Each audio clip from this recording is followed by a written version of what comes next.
Hi everyone, welcome you all to my channel and in my today's class. Dear children, in today's class I am going to explain you a very important chapter from class 10th standard mathematics book. And do you know what is the name of the chapter? The name of the chapter is pair of linear equations in two variables. जी हाँ बच्चों, ऐसा नहीं है कि आप इसके बारे में फर्स्ट टाइम सुन रहे हो, आप काफ़ी ज़्यादा समय से आप लीनियर इक्वेशन के बारे में सुनते आ रहे हो और इससे आप परिचित भी हो।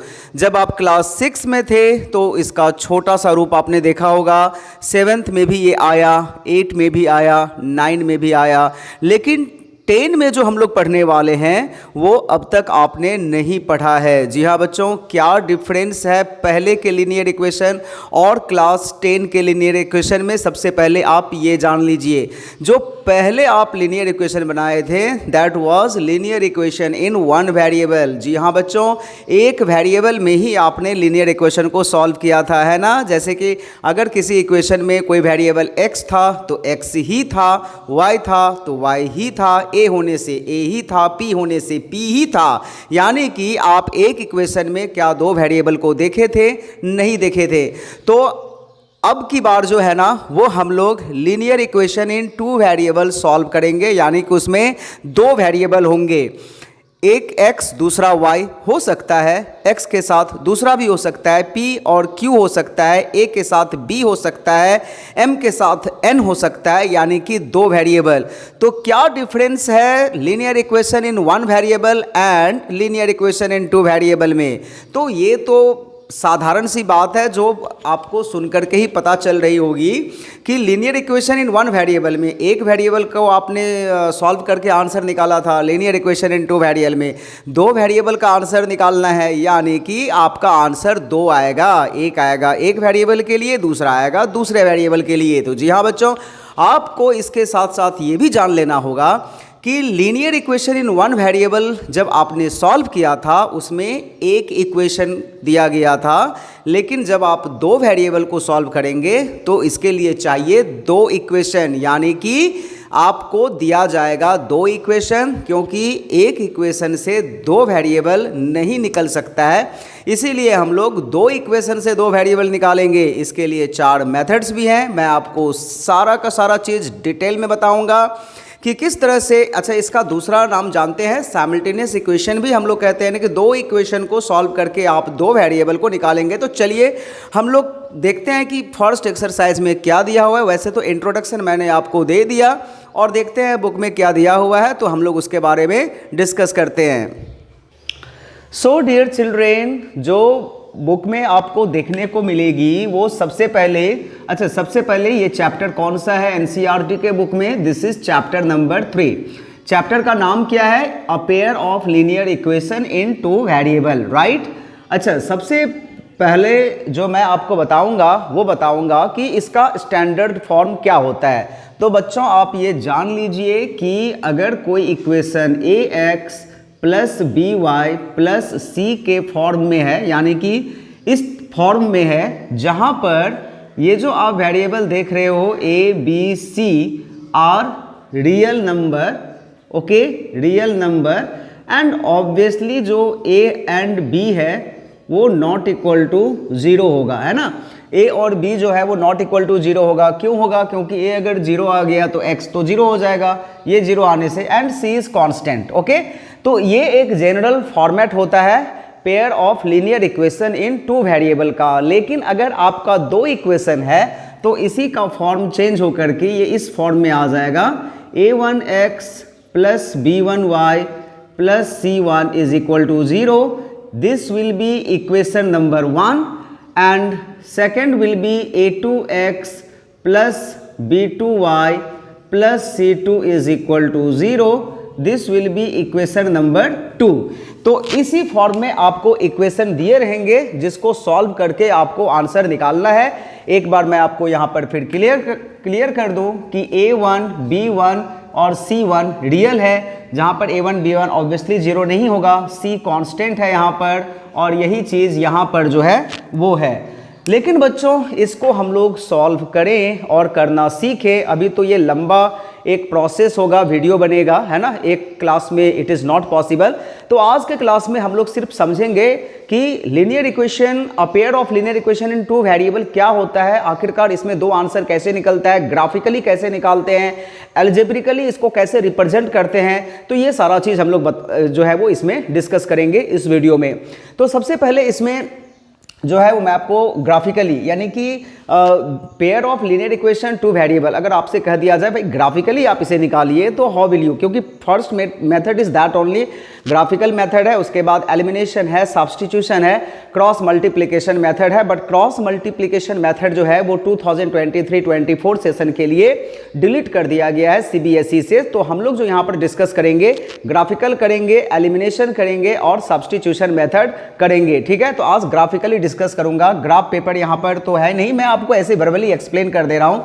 सपोज कीजिए आप इसी इक्वेशन को ग्राफ के ऊपर रिप्रेजेंट करते हो, तो यहाँ पर मैं एक रफली ड्रॉ कर रहा हूँ, ओके, आपको सिर्फ ये समझाने के लिए कि how can you find the answer of this equation. यहाँ से अगर आपको इस x और y का वैल्यू निकालने के लिए कहा जाए, a1 b1 c1 कुछ भी नंबर हो सकता है, 3 4 -1 कुछ भी हो सकता है, तो आप कैसे निकालोगे। तो सबसे पहला काम आपको करना होगा कि जो आपका इक्वेशन नंबर 1 है उसका एक टेबल आपको बनाना होगा, जो आप लाइन ग्राफ ड्रॉ करने के लिए बनाते हो, ठीक है ना।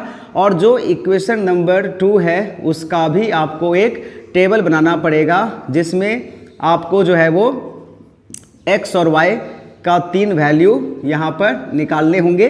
जो हम लोग ग्राफ, लाइन ग्राफ करने के लिए आप क्या करते हो वही काम आप यहाँ पे करोगे। करने के बाद आप यहाँ पर लाइन ड्रॉ करोगे। मैं जस्ट एक एग्जाम्पल दे रहा हूँ, बार बार मैं आपसे कह रहा हूँ, just example, this is not the correct, और ये ना तो क्वेश्चन है, एक जनरल फॉर्मेट में मैं आपको सिर्फ एक्सप्लेन कर रहा हूँ कि how can you find the solution of a pair of linear equation in two variable graphically, ठीक है ना। तो सपोज कीजिए कि ये जो है एक लाइन अपना ऐसे करके आपका आ गया, ये फर्स्ट इक्वेशन का लाइन आया, और जब आप सेकेंड इक्वेशन का लाइन ड्रॉ करोगे, मतलब मैं आपको एक एग्जांपल दे रहा हूँ, आई एम नॉट सेइंग कि मैं जो ये ड्रॉ कर रहा हूँ दैट इज करेक्ट ओनली। तो ये देखिए, ये हो गया अपना, और सपोज कीजिए ये फर्स्ट इक्वेशन का लाइन आया और ये सेकेंड इक्वेशन का लाइन आया। तो इसका सॉल्यूशन क्या होगा, ये दोनों लाइन जहां पर इंटरसेक्ट करें, यहां से आप जो है वो इसका कोऑर्डिनेट निकाल लीजिए।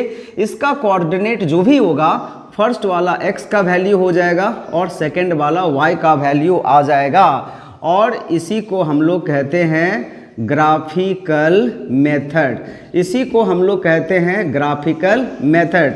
मैं कोशिश करूंगा कि एक दो सवाल जो है वो ग्राफिकली मेथड से कंप्यूटर के स्क्रीन पर स्क्रीन रिकॉर्डर की सहायता से रिकॉर्ड करके पोस्ट करूं, लेकिन आज के क्लास में आप सिर्फ जो है वो थ्योरी पार्ट को समझिए कि कैसे आप जो है वो ग्राफिकल मेथड से किसी भी इक्वेशन को आप सॉल्यूशन निकाल सकते हैं। ये सॉल्यूशन होगा। अच्छा, मान लीजिए कि आप कह सकते हैं ना, आप का क्वेश्चन अगर दिमाग में ये चल रहा है कि सर अगर हम लोग ग्राफ में मान लीजिए कि ड्रॉ करें ना, ग्राफ में ड्रॉ करें और एक लाइन अपना ऐसे आ गया, ठीक है ना, आ ही सकता है, बिल्कुल आ सकता है ना। और जब आप सेकेंड लाइन ड्रॉ करने जाओ तो आपका इसी के ऊपर आ जाएगा, सेम एकदम, मतलब ये कोइंसाइड हो जाएगा, मतलब एक लाइन के ऊपर ही दूसरा लाइन आ जाएगा, तब तो इंटरसेक्शन मिल नहीं रहा है। तो हम लोग क्या आंसर लिखेंगे बच्चों। इस केस में आपको मैं बता दूं कि ये होता है इनफाइनाइट मेनी सॉल्यूशन। ये सारा चीज जो है वो हम लोग डिस्कस करेंगे। इस केस में आप लिखेंगे इनफाइनाइटली मेनी सॉल्यूशन, यानी कि आप एक्स वाई का कुछ भी वैल्यू असाइन कर दो, आपको बहुत सारे सॉल्यूशन वहां पर जो है वो देखने को मिलेंगे, और इनफाइनाइट नंबर ऑफ सॉल्यूशन आपको देखने को मिलेंगे। Is that okay. तीसरा कट, अच्छा इसमें क्या था, इस वाले केस में जहां पर एक पॉइंट पर इंटरसेक्ट कर रहा है, इसको बोलते हैं यूनिक सॉल्यूशन। क्या बोलते हैं इसको? यूनिक सॉल्यूशन बोलते हैं, मतलब एक आपका पर्टिकुलर आंसर जो है वो निकलेगा। थर्ड केस क्या हो सकता है वो यहां पर मैं समझा रहा हूं। सपोज कीजिए कि ये आपका x और y एक्सिस है, यहां से एक लाइन आया और एक लाइन ठीक इसके पैरेलल में चला गया, यानी कि अगर ये दोनों लाइन पैरेलल हो जाए ना, तो क्या होगा, तो इस केस में हम लोग लिखेंगे नो सॉल्यूशन। इस केस में क्या लिखेंगे बच्चों, नो सॉल्यूशन लिखेंगे, because we all can see here कि ये जब पैरेलल हो जा रहा है तो they will never intersect each other. आप इनफाइनेटली कहाँ जहाँ तक आप जाएं, they will not meet each other. तो अगर दोनों मिलेंगे ही नहीं तो सॉल्यूशन निकलेगा कहाँ से। तो देयर आर 3 केसेज। केस 1 में था यूनिक सॉल्यूशन, अगर ये दोनों एक दूसरे को इंटरसेक्ट करे। केस 2 में था इनफाइनाइटली मेनी सॉल्यूशन, अगर एक लाइन के ऊपर दूसरा लाइन आ जाए। और तीसरा केस अगर पैरेलल हो जाए तो नो सॉल्यूशन। सारा चीज़ मैं डिस्कस करूंगा, इसका एक फॉर्मूला भी है, वो फॉर्मूला भी हम लोग डिस्कस करेंगे, लेकिन आज के केस में सिर्फ हम लोग ग्राफिकल मेथड पर फोकस करने वाले हैं। Children, now we will understand exercise 3.1 and there are 3 question. और इसमें क्या कहा गया है, एक आपको वर्ड प्रॉब्लम दिया गया है and it is told that कि represent the situation algebraically as well as graphically। तो graphically तो आप खुद करोगे, algebraically मैं आपको बता दे रहा हूँ। अच्छा, इसी टाइप का इक्वेशन आपने पहले भी किया हो सकता है या फिर क्वाड्रेटिक इक्वेशन में किया हो सकता है, लेकिन इसमें थोड़ा सा डिफरेंट है। डिफरेंस इसमें ये है ना कि आपको इसमें 2 वेरिएबल एज्यूम करके बनाना होगा, 2 वेरिएबल इसमें एज्यूम करना होगा। तो मैं क्वेश्चन रीड कर रहा हूँ, तो ये बुक में है आपका। Aftab tells his daughter 7 years ago, Aftab tells his daughter 7 years ago, I was 7 times as old as you were then। तो देखिए, सबसे पहले जो इसकी शुरुआत हम लोग करेंगे वो करेंगे एज्यूम करेंगे, दिस इज क्वेश्चन नंबर 1, कि let the present age of Aftab be x years and his daughter's age be y years।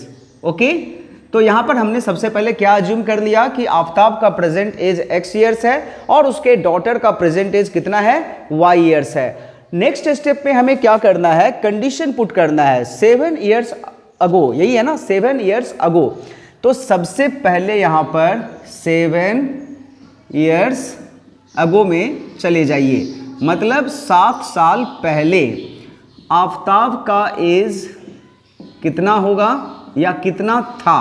तो x में से 7 को माइनस कर दीजिए, तो ये हो गया। और उसके डॉटर्स का एज कितना था 7 साल पहले, तो y minus 7 years, right. Now according to question या फर्स्ट कंडीशन, 7 साल पहले आफ्ताब कितना था, 7 टाइम्स था, है ना। I was 7 times age old you were, यानी कि आफ्ताब ये 7 टाइम्स है।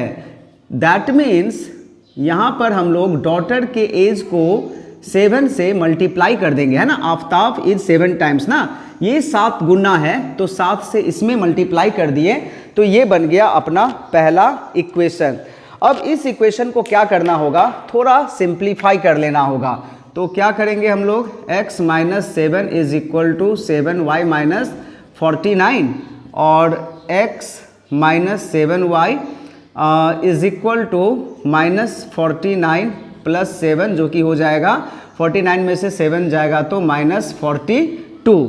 तो आप इस तरह से लिख सकते हैं इस इक्वेशन को, प्लस 42 इस तरफ आने से हो जाएगा 0, and this is our equation number 1 हो गया। अब हम लोगों को क्या करना है, यहाँ पर दूसरा कंडीशन पढ़ना है, जो कि है 3 years from now। 3 years from now इसका मतलब हुआ आफ्टर 3 years, है ना, आफ्टर 3 years 3 साल के बाद, ठीक है। आफ्ताब का एज कितना होगा, Aftab's age will be, present age कितना है, x है, तो 3 साल के बाद कितना होगा, x प्लस 3 ईयर, राइट। और उसके डॉटर्स का एज कितना होगा, डॉटर का एज हो जाएगा y प्लस 3 ईयर, ठीक है। तो इतना तो निकल गया। अभी हमें कंडीशन पढ़ना है, क्या है, तो कंडीशन इज गिवन दैट, मैं यहाँ बुक में पढ़ रहा हूँ, आई shall be 3 times as old as you will be, यानी कि मैं तुम्हारे एज का ट्रिपल हो जाऊंगा, 3 गुना हो जाऊंगा। So therefore according to second condition, according, यहाँ पर आप चाहे तो फर्स्ट कंडीशन लगा सकते हो, सेकेंड कंडीशन, ठीक है ना। सबसे पहला काम यहाँ पे क्या करना है, x + 3 is equal to y + 3 लिख देना है। अभी क्या है कि आफ्ताब विल बी 3 times, तो 3 से हमें मल्टीप्लाई किधर करना होगा, उसके डॉटर के एज में करना होगा। तो ये जो है वो दूसरा वाला इक्वेशन बन करके रेडी हो गया। लेकिन हम इसको थोड़ा सा क्या कर लेंगे, इसको थोड़ा सा सिंप्लीफाई कर लेंगे। तो इसके बाद मैं यहाँ लिख रहा हूँ, this will be x + 3 is equal to 3y + 9।